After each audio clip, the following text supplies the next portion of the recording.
ప్రేమ మార్చేస్తుందండి, శత్రువుని కూడా మార్చి పడేస్తుంది. ఒక అమ్మాయి లవ్ మ్యారేజ్ చేసుకుంది. ఏదో అమ్మాయికి అబ్బాయి, అబ్బాయికి అమ్మాయి ఇద్దరు నచ్చారు, పెళ్లి చేసుకుంది. అబ్బాయి తల్లి మహా భయంకర్రాలు. ఎంత భయంకర్రాలంటే రూపాయిని పాపాయిలాగా చూసుద్ది. డబ్బు పిచ్చి, చాలా డబ్బు ఉంది, ఆస్తి ఉంది, బంగారం ఉంది, అన్నీ ఉన్నాయి. అయినా సరే కొడుకు మీద బోల్డంత ఆశ పెట్టుకుంది. ఈ కొడుకు ద్వారా ఇంకా కొంత సొమ్ముని నేను సేకరించాలని పెట్టుకుంది, అంటే కట్నం రూపంలో. కానీ దురదృష్టవశాత్తు దమ్మిడి కట్నం రాలా. ఎందుకంటే వీడు లవ్ మ్యారేజ్ చేసుకున్నాడు. అమ్మాయి నచ్చింది, మొత్తానికి ఎక్కడ ఇష్టపడ్డాడో ఏం సంగతో తల్లికి చెప్పాడు.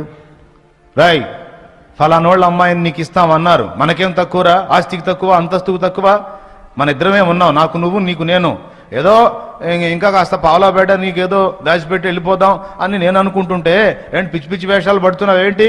వద్దు, అలాంటి వేషాలు వేయొద్దు, ఫలానోళ్ళు చాలా సంపన్నులు, మన అంతస్తుకు తగ్గవాళ్ళు వాళ్ళు అని చెప్పి ఏదో చెప్పబోయింది. అమ్మా నువ్వేనన్నా చెప్పు, నాకు ఆ అమ్మాయి అంటే ఇష్టం, నేను అమ్మాయినే చేసుకుంటా.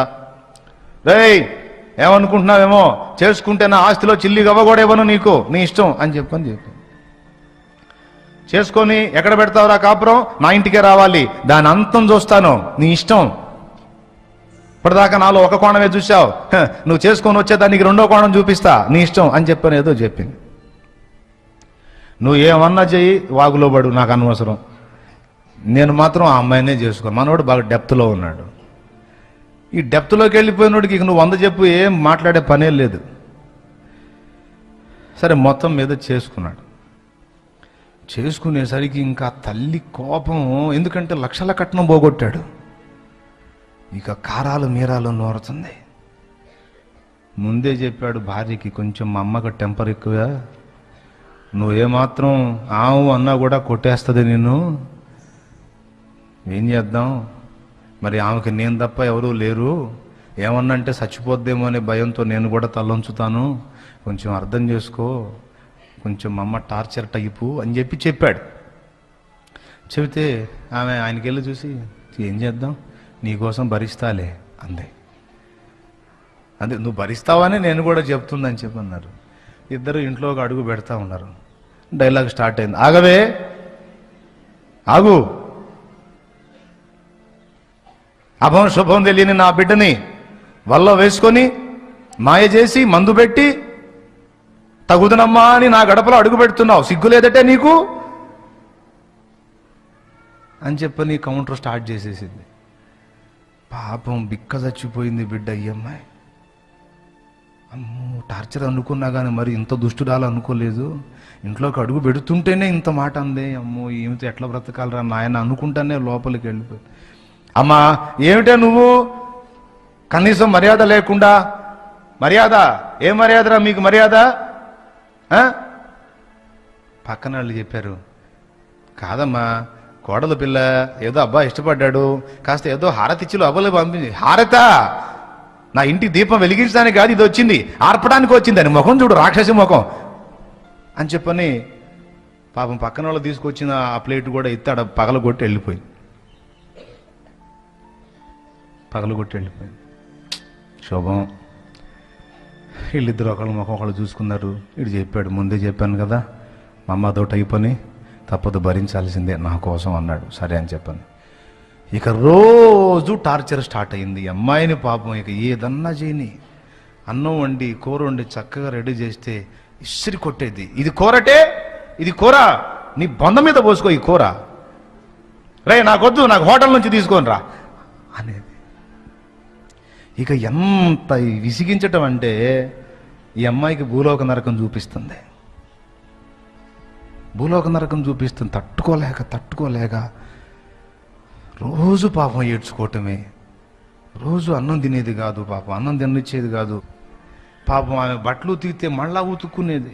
ఇక ఉండే కొంది శృతి మించి తారాస్థాయికి పోయి,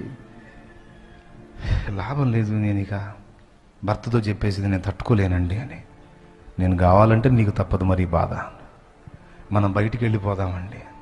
నేను వెళ్ళిపోతే నా తల్లి అన్యాయం అయిపోయింది, గయ్యాళ్ళో రాక్షసో, చేతనైతే ఆమెతో పోరాడు, నేను మాత్రం బయటికి రానన్నాడు వీడు. వేరు కాపురానికి రానన్నాడు. నేను పోతే మళ్ళీ నా తల్లిని అన్యాయం చేశాను అనుకుంటారు, వద్దు నాకు, నేను రాను అన్నాడు. వీడేం బయటికి రావట్లేదు.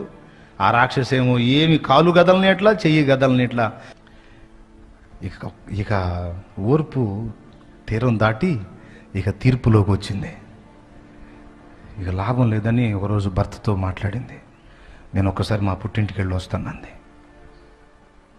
ఏమిటి సంగతి అన్నాడు. అలిగి వెళ్ళిపోతున్నావు, అక్కడే ఉంటావు అంటే, ఏం కాదు, నేను ఎందుకు ఉంటాను, తాడో పేడో తెలుసుకుంది, నేను ఎందుకు ఉంటాను, నేను ఒక్కసారి వెళ్ళి రావాలంది. సరే పో అన్నాడు. వెళ్ళింది. ఆ అమ్మాయి మేనమామ ఒకడు నాటు వైద్యం చేస్తాడు. వాని దగ్గరకు పోయింది. పోయి ఇక తన గోడంతా వెళ్ళబోసుకుంది. ఇట్లంటది మావయ్య, ఇలా చేసింది మావయ్య, ఇన్ని రోజులైంది మావయ్య నిద్రపోయి నేను ప్రశాంతంగా, నీకు ఓ నేడ్చింది. మావయ్యకి మహారౌద్రం వచ్చింది. తల్లి తర్వాత మేనమామ అంటారు కదా, కడుపు రగిలిపోయింది. అంత దుర్మార్గురాలా అమ్మా, నిన్నంతసేటు ఏడిపించిందా, దాని అంతం చేస్తానన్నాడు. నేను కూడా అందుకే వచ్చాను మావయ్య అంది. ఏం చేయాలనుకుంటున్నావు అన్నాడు. ఆ ముసలిదాన్ని చంపేయాలనుకుంటున్నాను అంది. అవును మావయ్య, ఆ ముసలిదానికి నేను బతకనేను. నేను ఆయన్ని ప్రేమించి పెళ్లి చేసుకున్నాను. నన్ను ఆయనతో ప్రశాంతంగా బతకనివ్వట్లా. వీడేమో బయటికి రారా అంటే రాట్లా, వీడు బయటికి రావట్లా, నాకేమో ఆ దుష్టశక్తి నుంచి విడుదల రావట్లా. కాబట్టి నేను ఆ ముసలిదాన్ని చంపేస్తాను. నీకు ఏదో ఒక విషయం ఇవ్వు, పెట్టేస్తా. పేడ వదిలిపోయింది ముసలిదాన్ని. నిన్ను ఇంతసేటు టార్చర్ చేసేదాన్ని నేను మాత్రం బతకనిస్తానా ఏంటి, తప్పకుండా ఇస్తాను అని మందులు దేవులాడుతా ఒక ఆలోచన చేసి చెప్పాడు. అమ్మాయి అన్నట్టు నీకు ఒక హెచ్చరిక, ఒకేసారి నేను మందిస్తే ఆ మందు తిన్న వెంటనే మరుసటి రోజే ఆ ముసలి దచ్చిందనుకో, దుక్కలాగా తిరుగుతుంది, సడన్గా దచ్చింది, అమ్మాయి పుట్టింటికి పోయింది, అమ్మాయి వచ్చినాక దచ్చిందంటే నువ్వు ఏదో తీసుకొచ్చి పెట్టి చంపేశావు అనేది ఇట్టే అర్థమైపోయింది. కాబట్టి నేను ఒక స్కెచ్ గీస్తాను, ఆ స్కెచ్ ప్రకారం చేయమన్నాడు. చెప్పండి మావయ్య, నా మేలు కోరే వాళ్ళు మీరేగా మావయ్య, చెప్పండి అండి అంటే చెప్పాడు. ముసలిది ఒక్కసారి చావకుండా ఒక 1 నెల రోజులు తెచ్చేటట్టు నేను మందిస్తా. ఈ మందుని రోజు పాలల్లో కలిపి పెట్టు. మీ ముసలిది బాగా ఆరోగ్యంగా ఉందా, ఏమన్నా రోగాలు ఉన్నాయా అని అడిగాడు. అప్పుడప్పుడు మోకాళ్ళ నొప్పులని ఏడిసి వస్తుందిలే అంది. మోకాళ్ళ నొప్పులు ఉన్నాయా, రైట్, నువ్వేం చేస్తావంటే ఈ మందుని పాలలో కలిపి పెట్టు. పొరపాటున ఎవరికంటన్నా పడ్డావు అనుకో, నీ భర్త కంటే పడ్డావు అనుకో, ఏంటిదంటే మోకాళ్ళ నొప్పులు మందులే అను. ఎవరికంట పడకపోతే ఏం ప్రాబ్లం లేదు. అయితే రోజుకో రకంగా ఈ మందు తిన్న తర్వాత విషం ఎక్కుతూ ఉంటుంది. ఇది స్లో పాయిజన్, నిదానంగా ఎక్కే విషం.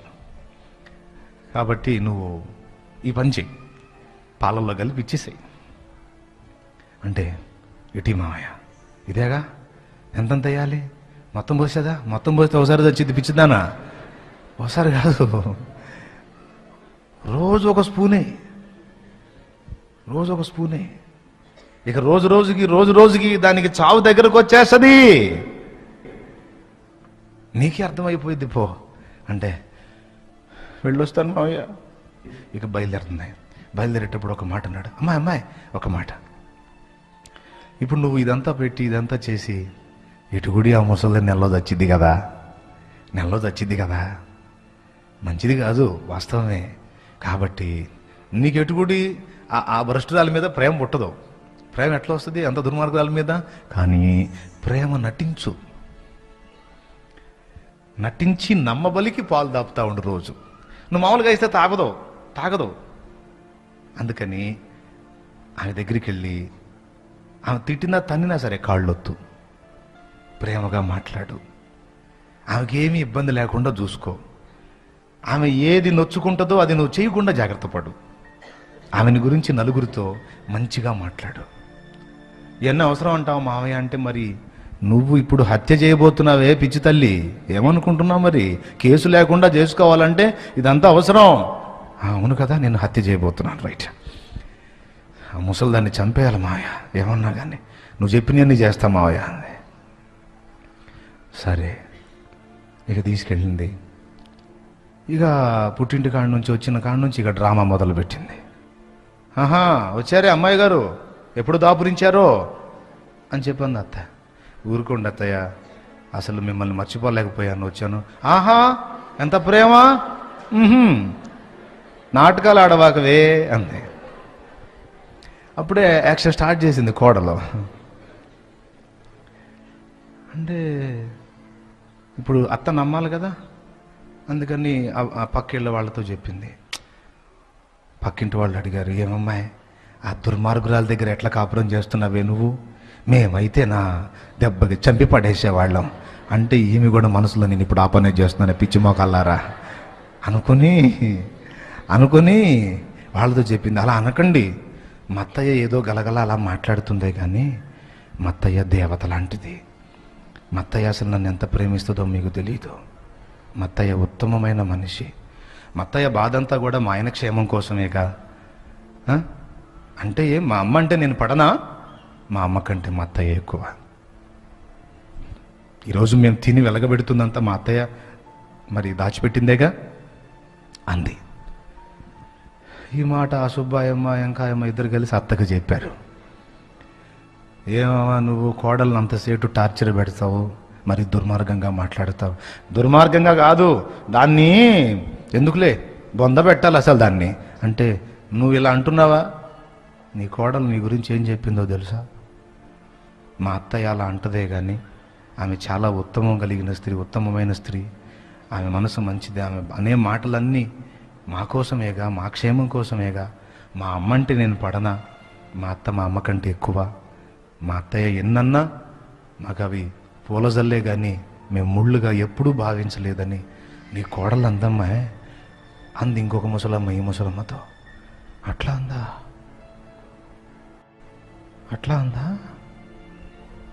ఏమోలే, ఎవరి గుణాలు ఎలా ఉంటాయో మనకేం తెలుసు. నా కొడుకును వల్లో వేసుకుందని చెప్పని ఏదో కోపడుతున్నాం. అయినా నేనేం చేశాను, ఆ అమ్మాయిని నేను బాగానే చూసుకుంటున్నా. అమ్మ ఎటుగుడు చెప్పింది కదా, కవర్ చేసుకుంది. సరే వెళ్ళిపోయి కోడలు ముఖంలో చూసింది. చాలా ప్రసన్న వదనంతో కోడలు, అత్తయ్య గారు కాళ్ళు నొప్పులుగా ఉన్నాయా, కొంచెం నొక్కేదా, పండుకోండి అత్తయ్య గారు అంటే. పర్లేదులేమ్మా. లేదు అత్తయ్య గారు, మా అమ్మకు చేసినట్టు అత్తయ్య గారు, కూర్చోండి అత్తయ్య గారు. అత్తయ్య గారు మీకు ఏమన్నా ఇష్టమైన ఆహారం ఏదైనా ఉంటే చెప్పండి, నేను చేస్తాను అత్తయ్య గారు. నాకేం ఇష్టం లేదు, నాకంటే ఆ తోటకూర పప్పును ఆ వంకాయ వేపుడు అదేదో కొంచెం నాకు ఇష్టం. అయినా ఎందుకులేమ్మా, అది ఎందుకులే అయినా చెప్పండి. లేదు అత్తయ్య గారు, నిమిషంలో చేసేస్తానని డింగు పోయింది, ఆనందంగా చేసింది. ఎటుగుడి ముసలు చచ్చింది కదా, ముసలు చచ్చిపోద్ది కదా. రోజు ఇక చిన్నగా మరి ఆ రోజు నైట్ నుంచి ఇక పాలు ఇవ్వటం స్టార్ట్ చేసింది. ఫస్ట్ ట్రిక్తో అత్తయ్య క్యాచ్ అయిపోయింది. ఇక రెండవ ట్రిక్ ఏంటంటే కోరింద వంటకాలు చేసి పెట్టడం. చకచకా చేసేసింది. తినిచావు కిచెన్లో చక్కగా రెడీ చేసి, అత్తయ్య గారు తినండి అత్తయ్య గారు, అమ్మా నువ్వు కూడా కూర్చో, ఇద్దరం తిందాం కూర్చో, అమ్మో పెద్దవారు మీరు తినండి అత్తయ్య గారు, మీకు అన్నీ నేను సప్లై చేయాలి కదా, అదంతా అయిపోయిన తర్వాత నేను తింటాను అత్తయ్య గారు, పర్వాలేదు అత్తయ్య గారు. ముసలమ్మ తినుకుంటా అనుకుని, ఇంత మంచిదాన్ని నేను ఎంత ఇబ్బంది పెట్టాను అనుకుని తిని, అమ్మాయే అద్భుతంగా ఉందంటే నమ్ము, వంకాయ వేపుడు అని చెప్పింది. ఏదో సస్తావుగా సావు అనుకుంటుంది మనసులో. బాగా మెక్కి సావు ఈ రోజు నుంచి నీకు కౌంటర్ స్టార్ట్ అయిద్దిగా అని మనసులో అనుకుని, ఏదో మీ దయాత్తయ్య గారు అనుకుంటుంది. తిన్న తర్వాత వెళ్ళి అట్లా అడ్డం పడితే అత్తయ్య గారు కాళ్ళు వత్తుతాను అత్తయ్య గారు. అమ్మ ఎందుకులే తల్లి, ఎందుకులేమ్మా. లేదు అత్తయ్య గారు, మొన్న పుట్టింటికి వెళ్ళినప్పుడు మందు తెచ్చాను మీ కాళ్ళకి రాద్దామని, అందుకని చెప్పి అది రాస్తాను అత్తయ్య గారు. నా కోసమా? పుట్టింటికి వెళ్ళినప్పుడు నన్ను గుర్తు చేసుకున్నావా? మందు తెచ్చావా? ఏది అంటే మందు తేటానికి పోయింది, ఏదో ఒక ఆయిల్ లాంటిది. ముసలమ్మ మురిసిపోతుంది. నేను దీన్ని ఎంత ఏడిపించినా నా కోసం పుట్టింటికి వెళ్ళి మందు తెచ్చింది పిచ్చిది, అరే రే పిచ్చి మొగం దాన్ని ఎంత ఏడిపించాను నేను, అయ్యో పాపం అని చెప్పని పాపం ఇక వచ్చి ఇక అమ్మాయి కాళ్ళకు రాసి కాళ్ళు నొక్కుతూ ఉంటే పరవశించిపోతుంది. లక్షలు కోట్లు తెచ్చింది అయినా ఇంత సేవ చేసిద్దా? మరుసటి రోజు ఇక ఆ రోజు సాయంత్రం పాలు ఇచ్చింది, ముసలమ్మ పాలు తాగింది, మందు కలిపిచ్చింది, తాగింది. ఈ మరుసటి రోజు ముసలమ్మ పక్క వాళ్ళతో మాట్లాడుతుంది, ఏమో కానీ సుబ్బాయమ్మ మా కోడలు ఎట్లయినా మాకు రత్నమే దొరికింది అంది. అంతసేటు ఎగబడి తిట్టి తిట్టి తిట్టి ఏం భలే మాట్లాడుతున్నావే అంది సుబ్బాయమ్మ. లేదు సుబ్బాయమ్మ, ఫస్ట్ నేను ఏదో అనుకున్నాను, ఏదో డబ్బులు తీసుకొచ్చేది మనం చెప్పినట్టు వింటది అనుకున్నాను, కానీ డబ్బులు తెచ్చేది డబ్బు బిల్లు చూపించింది, కానీ మరి ఏమీ లేదే కదా మనకు లోబడేది, ఆ మాత్రం అర్థం చేసుకోలేకపోయినాను. వెధవదాన్ని ఏమైనా కానీ మొత్తానికి మాత్రం నాకు మా మంచి కోళ్ళే దొరికిందండి. ఈ సంగతి సుబ్బాయమ్మ ఈ అమ్మాయికి చెప్పింది. అమ్మాయి, ఏం చేసావే మీ అత్తమ్మని బంగారం లాంటి కోళ్ళు అంటుంది, మాయే చేశా అని మనసులో అనుకొని, నేనేం చేశాను, సరే అయిపోయింది. ఇక ఆ రోజు నుంచి ఇక రోజు పాప ఆమెకి కాళ్ళు ఒత్తటం, పరిచర్య చేయటం, మంచిగా సపరిచర్య చేస్తూ ఉంటే ఒక వారం రోజులకి అత్తమ్మగారు పిలిచి, అమ్మాయి అమ్మాయి అత్తయ్య అంటే 7 రకాల చీరలు తీసుకొచ్చి ఆ బెడ్ మీద పడేసింది, మంచం మీద. ఏంటి అత్తయ్య గారు? నీకోసమేనమ్మా, నీకోసమే. నా కోసమే మీరు చీరలు తీసుకున్నారా? మనసులో అనుకుంటుంది, నీకెంత మంచి మనసు ఎప్పుడు వచ్చింది, దుర్మార్గురాలా అని మనసులో అనుకొని, నా కోసం అత్తయ్య గారు కళ్ళు తిరిగినాయి కోడలికి. ఇంత ఖరీదు గల చీరలు నీకంటే ఎక్కువే ఉందమ్మా నాకు, తీసుకో కట్టుకో, రోజు ఒకటి కట్టుకొని కనపడు నాకు అంది. తప్పకుండా అత్తయ్య గారు మీకేం తీసుకొచ్చుకోలేదా? నాకెందుకమ్మా, నాకెందుకు, అయిపోయిన దాన్ని నువ్వు కట్టుకొని సలక్షణంగా ఉంటే నాకు అదే సంతోషం. సరేలే.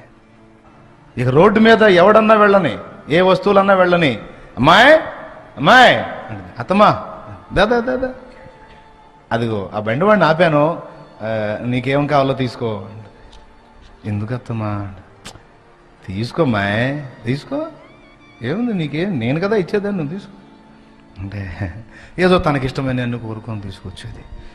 తెచ్చుకొని లోపల పెట్టుకొని పిచ్చి మొసలి నేను నిజంగా ప్రేమిస్తున్నాను అనుకుంటుంది, మాయ చేస్తున్నాను అనుకోవట్లా, ఇట్లా అనుకుంటుంది. ఇక రోజు మారే కొద్దీ ఈ ముసలమ్మ ప్రేమ అమ్మాయిని ఆలోచనలో పడేసింది. నేను మాయ చేస్తున్నాను, ఆమెమో నన్ను నిజంగానే ప్రేమిస్తుంది. ఇంకా ఏదో ఒకటి తీసుకొచ్చి కూతురు కంటే ఎక్కువగా ప్రేమించడం మొదలు పెట్టేసింది. 15 రోజులు గడిచింది, మందు పెట్టడం మానుకోలా, పెడతానే ఉంది డైలీ.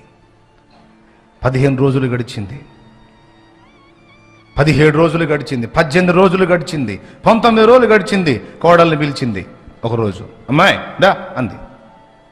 ఏంటి అత్తయ్య గారా? ఏం లేదు, ఇగో ఇది తీసుకో అని చెప్పని ఆ బీరువా తాళాలన్నీ ఇచ్చేసింది. ఇదేంటి అత్తయ్య గారు, ఎప్పుడు మీ దగ్గర పెట్టుకునేవారు నా చేతికి ఇచ్చారేమిటి అంది. ఇంకెందుకమ్మా, నాకు కన్న కూతురు ఉన్నా నన్ను ఇంతగా చూసుకోదేమో, కడుపును పుట్టిన కన్నబిడ్డ ఉన్నా నన్ను ఇంతగా ప్రేమించదేమో. నా కడుపు నింపావు, నా కాళ్ళు నొక్కావు, నీ చేతుల చలవో ఏమో కానీ నా కాళ్ళ నొప్పులు తగ్గిపోయాయి. నేను ఏ చాకిరీ చేసే పని లేకుండా ఇంటెడు చాకిరీ నువ్వే చేస్తున్నావు. టయానికి నాకంత అన్నం పెడుతున్నావు, 10 మందికి నా గురించి మంచి సాక్ష్యం ఇచ్చావు. నన్నెంతో ప్రేమించే నీలాంటి కూతురు నాకు లేనందుకు నేను బాధపడుతున్నాను. అయినా కోడల రూపంలో నాకు కూతురు కంటే ఎక్కువైన బంగారం నువ్వు దొరికావు తల్లి. బంగారం కంటే విలువైన నువ్వు దొరికిన తర్వాత ఆ బంగారం, డబ్బు నాకు నీకంటే గొప్పవి కాదమ్మా. అందులో 7 వారాల నగలున్నాయి, నాయే, పెట్టుకో. డబ్బుంది, వాడుకో. ఇంకా వస్తువులు ఉన్నాయి, నీ ఇష్టం. ఏంది అని నేనేనాడు అడగనమ్మా. తీసుకొని జాగ్రత్తగా ఈ సంసారం జరుపుకోమ్మా, నా కొడుకుని జాగ్రత్తగా చూసుకో అని చెప్పని అత్తయ్య ఏడ్చింది. అత్తయ్య ఏడ్చేసరికి ఈమె గుండె గదిలిపోయింది. అప్పటికి మందు పెట్టడం మొదలుపెట్టి 20 రోజులైంది. 20 రోజులైంది అంటే విషం 3 భాగాలు ఎక్కేసింది ఆమెకి. ఇంకొక భాగమే ఎక్కాల్సింది, అంతే కదా. 30 రోజుల్లో 20% అంటే 20 రోజులు అంటే ఇక 3 భాగాలు ఎక్కినట్టే. ఒక భాగమే, 2 భాగాలు ఎక్కినట్టు, ఒక భాగం ఎక్కాల్సిందే. ఇక గదిలోకి పోయి తలుపేసుకొని పెద్దగా ఏడ్చింది, ఆ తాళాలు పట్టుకొని. ఎందుకు ఏడ్చిందో తెలుసా? నేను నటన చేస్తే ఆ పిచ్చిది నిజంగానే అని నమ్మి నన్ను ఎంత ప్రేమించింది, తనకు కలిగిన సమస్తాన్ని నా చేతికి అప్పచెప్పి ఏడ్చింది. అయ్యో, ఇంత ప్రేమ కలిగిన దానికా నేను విషం పెట్టింది, ఇంత మంచిదాన్ని నేను చంపజూసింది, అయ్యో నేనెంత పాపం చేశానని చెప్పని ఏడ్చి ఏడ్చి రాత్రంతా ఏడుస్తానే ఉంది. ఇక ఆమె ప్రేమ దారిని ఏది పోతున్నా పిలవటం, పెట్టడం, కొనిపెట్టడం, తర్వాత చీరలు తెచ్చి ఇవ్వటం, తర్వాత బయట నుంచి తినుబండారాలు తీసుకొచ్చి పెట్టడం, పక్క వాళ్ళకి నా కోడలు ఆణిముత్యం, నా కోడలు బంగారం, కోట్ల రూపాయలు తెచ్చేదానికంటే కూడా నా కోడలు ఎక్కువ అని చెప్పని ఆమె గురించి ఘనంగా మాట్లాడిన ఈ మాటలన్నీ అవంతా కూడా ఒక సినిమాలా కనపడుతుంది ఈ అమ్మాయికి. 20 రోజులు విషం పెట్టింది, నమ్మకంగా కుమిలిపోయింది. అయ్యో, నా పాపానికి మిష లేదు, నా దుర్మార్గానికి క్షమాపణే లేదని చెప్పని ఏడ్చి ఏడ్చి ఏడ్చి తెల్లవారుగానే ప్రయాణం కట్టింది. ఎక్కడికమ్మా? అత్తమ్మ అడిగింది. పుట్టింటికి వెళ్ళొస్తాను అత్తమ్మా. అమ్మా, నిన్నేమన్నా బాధ పెట్టానా? నీతో ఏమన్నా పొరపాటుగా మాట్లాడానా? నిన్నేమన్నా ఇబ్బంది పెట్టానా? చెప్పు తల్లి, నా తప్పేమనంటే దిద్దుకుంటా అత్తయ్య, ఆ మాట అనొద్దు అత్తయ్య అని కాళ్ళ మీద పడి ఏడ్చింది. అయ్యో, ఎందుకు తల్లి ఏడుస్తున్నావు అంటే, ఏం లేదత్తమ్మా, మా అమ్మ కంటే ఎక్కువ నువ్వు బాగుండాలత్తమ్మా, నువ్వు బతకాలి అని చెప్పని ఏడుస్తూ ఉంటా. అయ్యే, నాకేమైద్దమ్మా, నువ్వుండగా నాకేమైద్దమ్మా, నువ్వుండగా నాకేమైద్దా, నా ప్రాణం పోనిస్తావా నువ్వు అంటే గుచ్చుకుంటా ఉంది ఆ మాట. నేనే నీ ప్రాణం తీస్తున్నాను, నువ్వుండగా నాకేమైద్దమ్మా అంటే ఇంకా ఏడ్చి చిన్నగా లేచి వెళ్ళింది. సరే, సంతోషంగా వెళ్ళరా, మీ వాళ్ళని చూడాలని నీకు గుబులు మళ్ళీ వెళ్ళరా, చూసిరా, కానీ ఎక్కువ రోజులు ఉండకమ్మా, నిన్ను చూడకుండా నేను ఉండలేను. నా కొడుకులు లేకపోయినా నాకు ఇబ్బంది లేదు, కానీ నిన్ను చూడకుండా మాత్రం ఉండలేనమ్మా. ఒక్కరోజు అంటే ఒక్కరోజే సరేనా అని చెప్పని ఆ వీధి మలుపు తిరిగింది ఆక నిలబడి చూస్తానే ఊపుతానే ఉంది. వీధి మలుపు తిరిగి ఏడుచుకుంటానే పోయింది పుట్టింటికి. పోయి ఉరుకుతా వెళ్ళి మేనమా కాళ్ళ మీద పడి మావయ్యా అని పెద్దగా ఏడిసింది. ఆయన ఆశ్చర్యపోయి, ఏమాయ్ పోయిందా ముసల్ది, అయిపోయిందా? నేను చెప్పలా, మంచి పవర్ఫుల్ మందు, ఇంకా 10 రోజులు టైం ఉంది, మరి 20 రోజులకే పోయిందా అన్నాడు. అంటే ఆ మాట అనకండి మావయ్య, ఆ మాట అన్నాడు. ఓయ్, ఏంటి ప్లేట్ ఫిరాయిస్తున్నావు ఏంటి, తూచి ఏంటి ఆ మాట అనొద్దు అంటున్నావేంటి అంటే, లేదు మావయ్య, మా అత్తయ్య బతకాలంటుంది. ఏంటి బతికేది? విషం పెట్టి? నేను ఇచ్చింది పెట్టావా? పెట్టాను. ఎన్ని రోజులు పెట్టావు? 20 రోజులు. 20 రోజులు పెట్టావా? ఇంకెక్కడ బతికేది? పొరపాటును కూడా ఛాన్స్ లేదన్నాడు. ఇంకా లేదు, విరుగుడు కూడా లేదన్నాడు. అట్లా అనొద్దు మావయ్య, విరుగుడు కోసమే నేను వచ్చాను, ఆ విషయం విరిగిపోయే మందు నాకు ఇవ్వు, లేకపోతే నన్ను కూడా చంపు అంటుంది. బతకనంటే ఏం చేస్తావమ్మా అంటే, నేను ఇంటికి అక్కడ కూడా వెళ్ళను, ఇంకెటు కూడా దాన్ని చచ్చిపోయి సన్నివేశం నేను చూడలేను, అందుకే నేను నన్ను ఇక్కడే చంపేసాయి, నాకేదో ఒకటి విషమి, నన్ను ఇక్కడే చంపేసాయి అని చెప్పని 2 కాళ్ళు పట్టుకొని ఏడిస్తే మావయ్య చిరునవ్వు ఉన్నవి, అయ్ పిచ్చిదానా, లే మెత్తయి చావదులే అన్నాడు. చావదా? చావదు లే అన్నాడు. లేచింది, చెప్పాడు, మెత్తయి చావదమ్మా, దైవ సాక్షిగా చెప్తున్నాను, మెత్తయి చావదు, లేచింది. అప్పుడు చెప్పాడు, నువ్వు ఎంత ఆవేశంతో ఉన్నావో నాకు తెలుసు, నా దగ్గరకు వచ్చినప్పుడు ఎంత కక్షతో కోపంతో రగిలిపోయావో నాకు తెలుసు, కానీ నాకు ఇంకొకటి కూడా తెలుసమ్మా, ప్రేమకి ఎంత బలముందో కూడా నాకు తెలుసు. అందుకే నీకు విషం అని చెప్పని నేను ఇచ్చిన మందు నిజంగా విషం కాదు, మోకాళ్ళ నొప్పుల మందు. మోకాళ్ళ నొప్పుల మందు. ఎడుగుడి విషం పెడుతున్నావు గనక కొంచెం ప్రేమించమ్మా అని చెప్పి నేను చెప్పి నటించమని చెప్పానే. నువ్వు ఒక్క నెల రోజులు చేసిన నటన, నెల కూడా చేయలా, ఒక 2-3 రోజులు నువ్వు చేసిన నటన, ఆ పిచ్చిది నిజం అనుకుని నీకు శత్రువు సైతం నీలో కనబడిన ప్రేమకు నీకు దాసురాలైపోయింది, నీ ప్రేమకు బానిసైపోయింది. నిన్ను విపరీతంగా ప్రేమించి సమస్తము నీకు ఇచ్చింది. నీ గురించి నేను ఎంక్వైరీ చేస్తానే ఉన్నాను. ఎంత చెప్పనా, ప్రేమతో నువ్వు ముసలమ్మని గెలిచావు, తర్వాత ఆ ముసలమ్మ తన ప్రేమతో ఇదిగో ఇప్పుడు నిన్ను గెలిచింది. ఇదంతా ప్రేమలో ఉన్న మర్మం తల్లి. గోరంత ప్రేమ మనం చూపిస్తే ఎదుటి వ్యక్తుల దగ్గర నుంచి కొండంత ప్రేమ మనం పొందగలుగుతామమ్మా. అసాధారణ ప్రేమ, దైవిక ప్రేమ, శత్రువుని కూడా ప్రేమించమనే ప్రేమ.